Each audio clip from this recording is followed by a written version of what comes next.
उत्तर भारत का एक छोटा सा गांव था सुंदरपुर। हरियाली से घिरा, मिट्टी की महक से भरा और लोगों के दिलों में अपनापन बसा हुआ। गांव के चारों ओर सरसों के खेत फैले थे और बीच से एक छोटी नदी बहती थी जिसका पानी कांच जैसा साफ था। इसी गांव के एक कोने में दो भाई रहते थे। भुआराम और सोहन भोलाराम उम्र में बड़ा था। लगभग 35 वर्ष का सादा पहनावा, शांत स्वभाव और जिम्मेदार इंसान। वहीं छोटा भाई सोहन 25 का थोड़ा मस्त मौला, बातों में हंसमुख और हमेशा कुछ नया सोचने वाला। दोनों के पास न खेत थे न जमीन, सिर्फ एक पुराना घर और मेहनत करने वाले हाथ। उस दिन आसोस का महीना था। सुबह की हवा ठंडी होने लगी थी। अपने सिर पर गमछा बांधकर बैठे हुए थे। अरे इस बार तो लग रहा है ठंड जोरों की पड़ेगी। पिछले साल तो आधे लोग तो बीमार ही पड़ गए थे।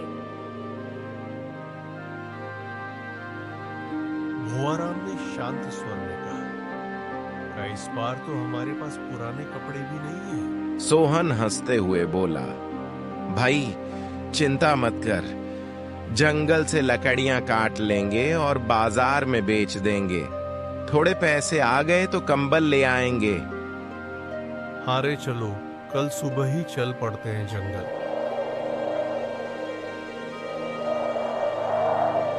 अगली सुबह सूरज निकलने से पहले दोनों भाई चल पड़े। हाथ में कुल्हाड़ी, पीठ पर पुराना बोरा और पेट में बस एक रोटी। चारों ओर कोहरा फैला हुआ था। पेड़ों से ओस की बूंदें टपक रही थीं और दूर कहीं मोर की आवाज आ रही थी। सोहन बोला, भाई देखो ना, ये जंगल कितना सुहाना लगता है ना। भुआराम बोला, हाँ रे, पर सुंदरता से पेट नहीं भरता। चल जल्दी काम शुरू कर। सूरज चढ़ने से पहले जितनी लकड़ी काट लें उतना अच्छा। अरे भाई, तुम तो हर वक्त काम की बात ही करते रहते हो। भोलाराम ने मुस्कुराकर जवाब दिया, काम ही तो जीवन है सोहन। बिना काम के भूख लगती है और भूख इज्जत छीन लेती है। दिन भर पसीना बहाया, लकड़ियों के गट्ठर बनाए और शाम ढलने से पहले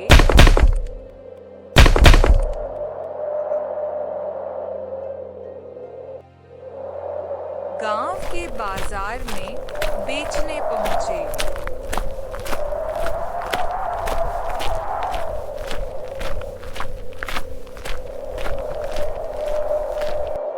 वहां लकड़ी का भाव बहुत कम था। सारी लकड़ी बेचने के बाद उन्हें केवल 25 रुपए मिले। पैसे कम है पर मेहनत की कमाई है। कल फिर चलेंगे, धीरे धीरे कुछ बच जाएगा।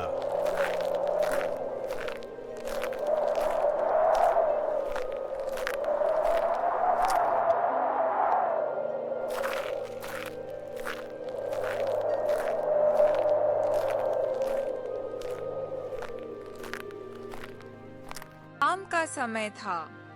गांव के घरों से धुएं की पतली पतली लकीरें ऊपर उठ रही थीं। हर घर में चूल्हा जल चुका था। भुआराम और सोहन थके हुए घर पहुंचे।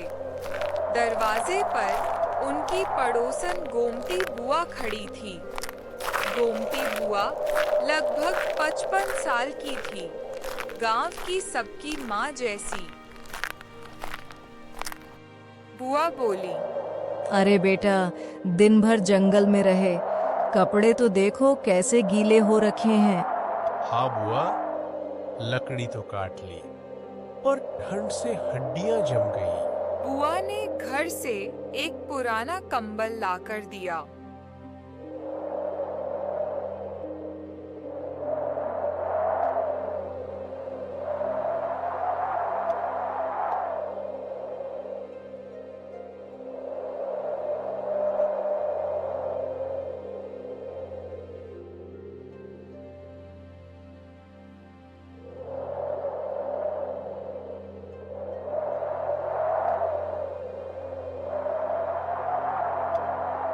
लो बेटा, ये रख लो।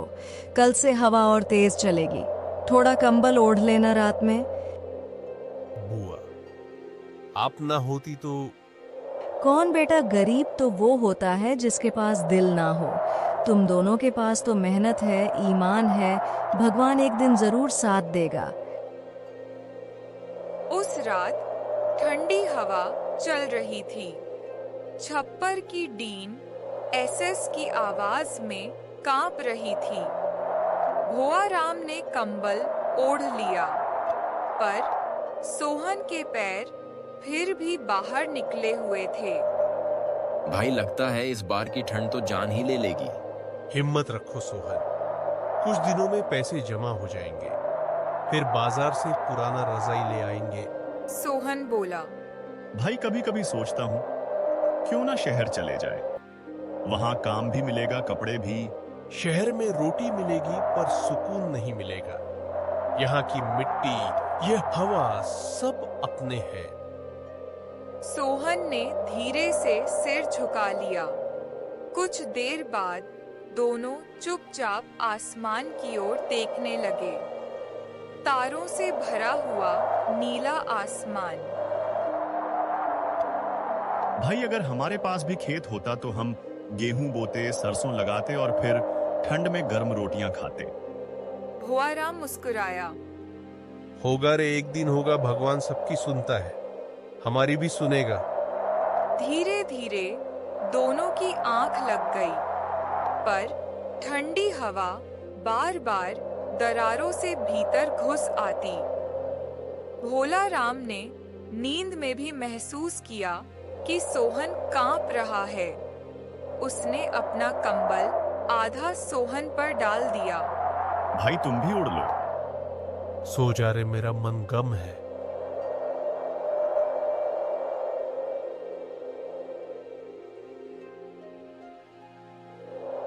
सुबह जब सूरज उगा,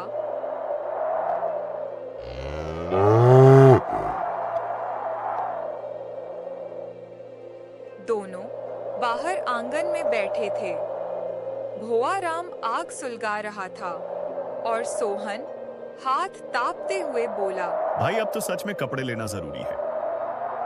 हाँ, पर पैसे अभी पूरे नहीं हुए।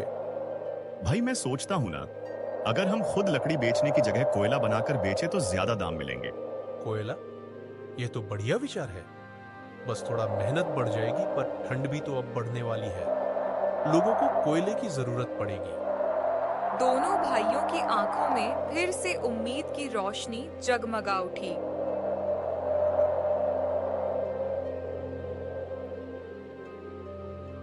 सुंदरपुर में अब ठंड अपने पूरे जोर पर थी।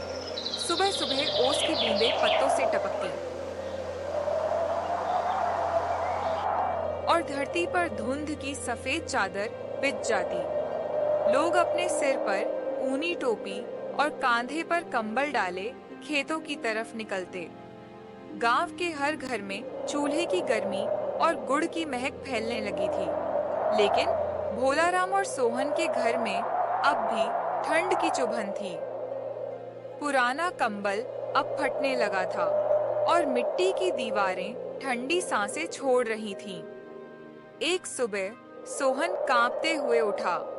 सूरज की पहली किरण भी कोहरे में खो गई थी। उसने हाथ मसलते हुए कहा, भाई आज तो लगता है हाथ सुन्न हो जाएंगे। हाँ, हवा में नमी ज्यादा है। चलो थोड़ा चाय बना लेते हैं, तब तक तन गर्म होगा। भाई अगर दूध और चाय पत्ती होती तो जरूर बना लेते। अरे रे, भूल गया कि हमारे घर में तो सिर्फ उम्मीद ही बची है। दोनों हंसते हैं, लेकिन हंसी के पीछे छुपी चिंता साफ दिखती है। घर में खाने के लिए बस थोड़ा सा आटा और नमक बचा था। दोपहर होते होते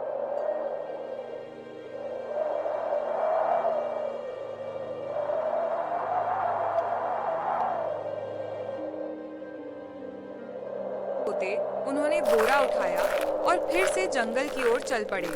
ठंडी हवा में उनके पैर सुन्न पड़ रहे थे, पर पेट की भूख और जिम्मेदारी उन्हें आगे धकेल रही थी। जंगल में हर ओर धुंध छाई थी। पेड़ मानो सफेद कपड़े ओढ़े खड़े हों।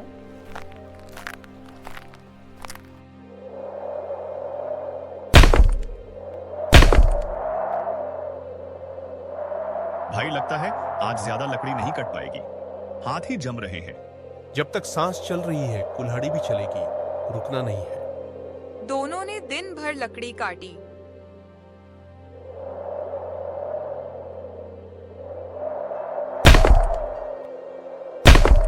फिर शाम को उसे बेचने बाजार पहुंचे।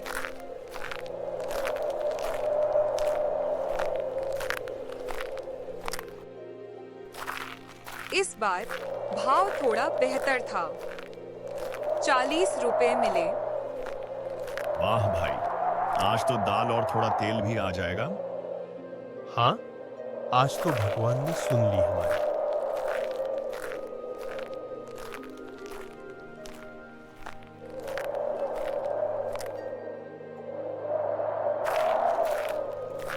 जब वे लौटे तो गोमती बुआ दरवाजे पर बैठी थी। उन्होंने देखा कि दोनों के हाथ फटे हुए हैं। ठंडी से चेहरा लाल पड़ गया है। बेटा इतनी ठंड में क्यों जाते हो जंगल? बीमार पड़ जाओगे तो। कौन देखेगा? बुआ, पेट की आग ठंडी नहीं होती, उसे बुझाने के लिए ही ठंड से लड़ना पड़ता है। लो बेटा ये खा लो, भूख लगने पर मेहनत नहीं होती। बुआ, आप तो सच में माई जैसी है। तुम दोनों एक दूसरे का साथ मत छोड़ना बेटा, यही सबसे बड़ी दौलत होती है।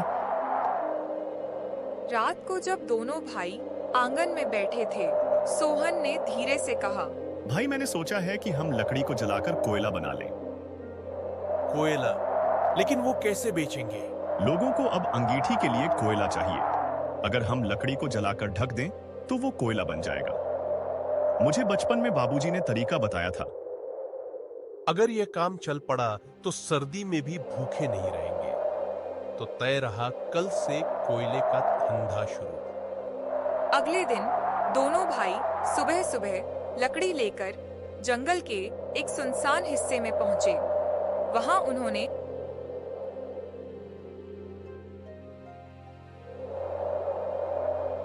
गड्ढा खोदा, उसमें लकड़ी रखी और ऊपर से मिट्टी से ढक दिया। धीरे धीरे लकड़ी जलने लगी। सोहन, ध्यान रखना कि धुआं ज्यादा ना निकले, वरना सारा कोयला राख हो जाएगा। भाई मैं बच्चा नहीं हूं।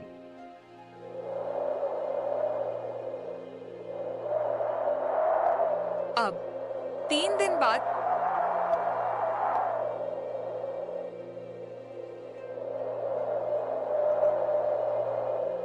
जब उन्होंने गड्ढा खोला तो भीतर काले चमकदार कोयले की परत थी।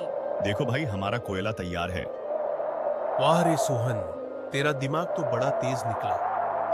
दोनों ने कोयला बोरे में भरा और बाजार पहुंच गए।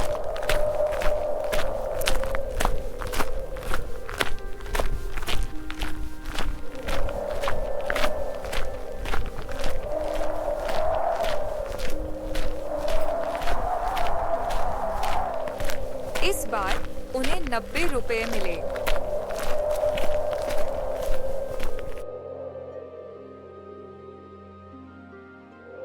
भाई अब तो कंबल और दाल दोनों आ जाएंगे और कल से 2 गड्ढे बनाएंगे।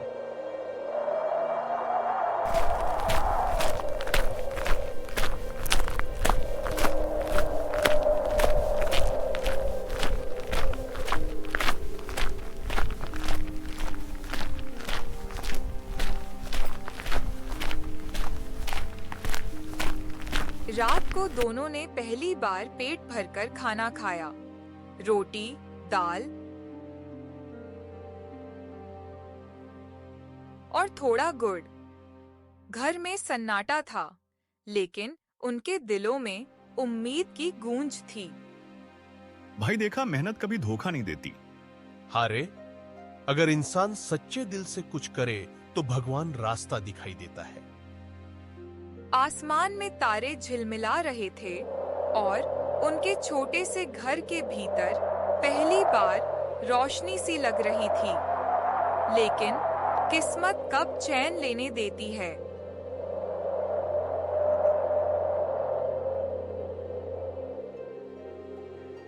एक रात अचानक तेज आंधी चली। छप्पर का एक हिस्सा उड़ गया।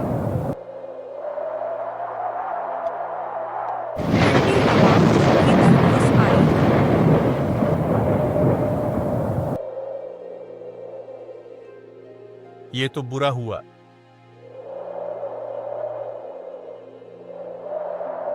दोनों ने किसी तरह पुराने बोरे और लकड़ी के तख्ते से छेद ढका, लेकिन हवा इतनी तेज थी कि ठंड सीधा शरीर में उतर गई। भाई लगता है अब बुखार चढ़ जाएगा। नहीं रे, तू मजबूत है, सुबह तक संभल जाएगा।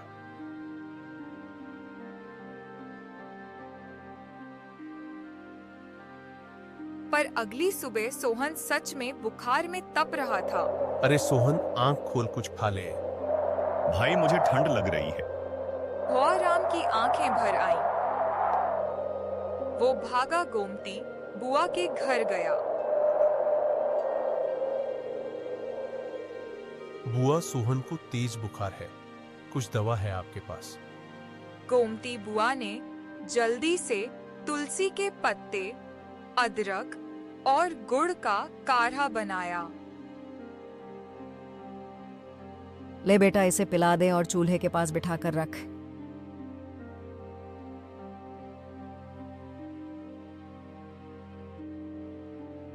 भुआराम वापस आया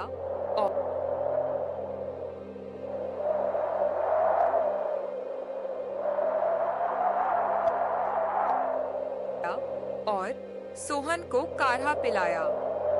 धीरे धीरे उसका बुखार कम होने लगा। भाई तुम पूरे दिन मेरे पास बैठे रहे। भाई से बढ़कर कोई दवा नहीं होती।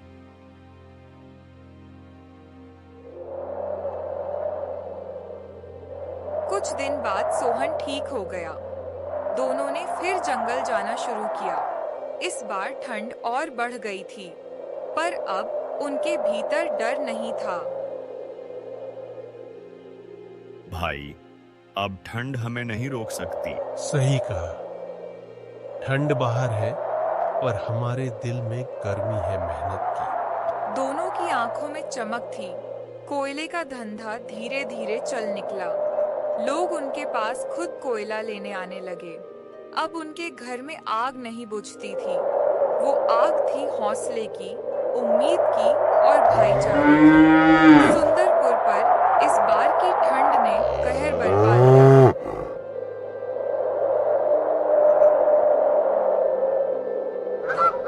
सूरज कई कई दिन बाद भी बादलों की मोटी परत के पीछे छुपा रहता। सुबह के वक्त पूरा गांव बर्फीली हवा में कांपता था। नदी पर पतली परत जम गई थी और पेड़ों की टहनियां ठंडी ओस से भीगी रहती। गांव के चौपाल पर अब कोई नहीं दिखता था। लोग अपने अपने घरों में दुबके रहते। बाहर सिर्फ हवा की सनसनाहट और कभी-कभी कुत्तों के भौंकने की आवाज आती।